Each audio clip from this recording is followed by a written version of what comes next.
So now for part 2 of the Is This a Fair Coin? And initially they were going to have you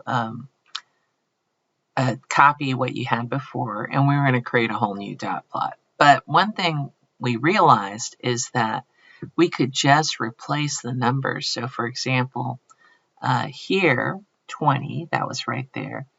We had, that was 20 out of 40 rolls. So what proportion would that be? Well, I just replaced that 20 with 20 divided by 40. Let me go ahead and make a note of that. So 20 divided by 40 equals 0.5, right? So we could convert each value here. So that gives me that. And then I could just keep, okay, so this is about, I think this one was 0.55. And then this was 0.6, somewhere around here. So I could just convert the whole thing into proportions without having to go through the whole process of making you guys create a new dot plot. So how does the dot plot change? Only the scale changes. So only the numbers down here change. Everything else is the same when we change from the number to the proportion. All right. So find the mean and standard deviation of the distribution. Hint, think about how you change the number of heads into percent heads. Well, the old mean was 20. The new mean is 20 divided by 40, which is 0.5.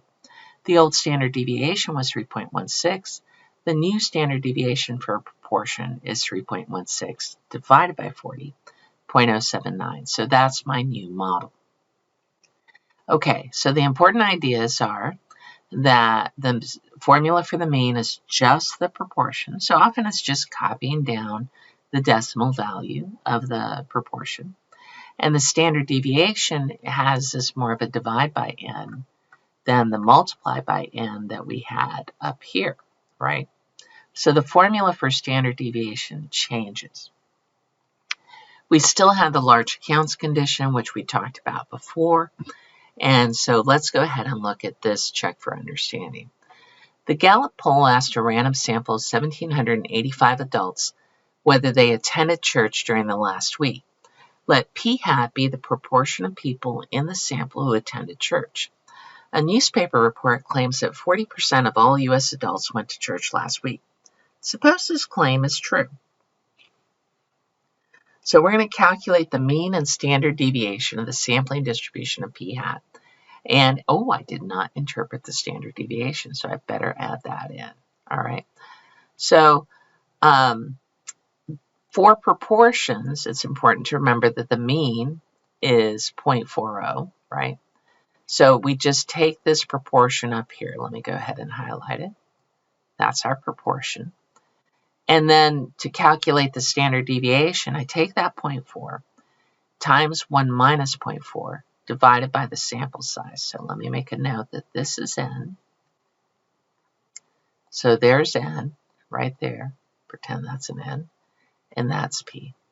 Okay? So you can usually pull those out of your problem. Notice we're using a different formula for proportions. So how do we interpret that? Let me go ahead and add in the interpretation.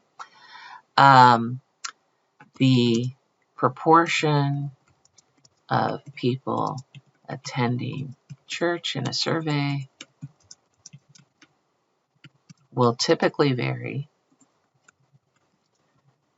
by 0.012 around the mean of 0.40. So that's how we interpret it, okay? Okay.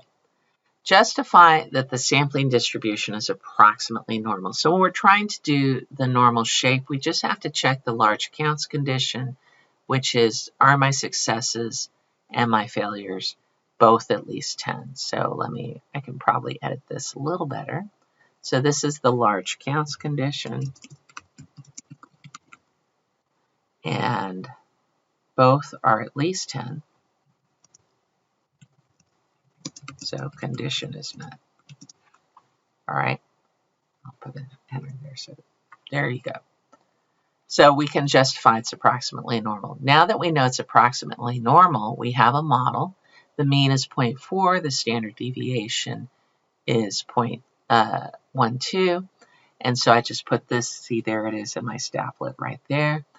And then I make sure I do at least 0.44. Oh, I said lefties. At least 0.44 churchgoers. All right. So you can see that's a very low probability. So if our survey actually got 0.44 churchgoers, that's highly unusual. There's only a 0.004 probability that our sample would have at least 44% of people going to church if the true proportion is 40%. So this is highly unlikely. We're pretty convinced that more than 40% go to church and that the newspaper is incorrect. I'll add that little piece right there. And that the newspaper is incorrect. Boom. All right. And that's it for part 2 of our coin activity.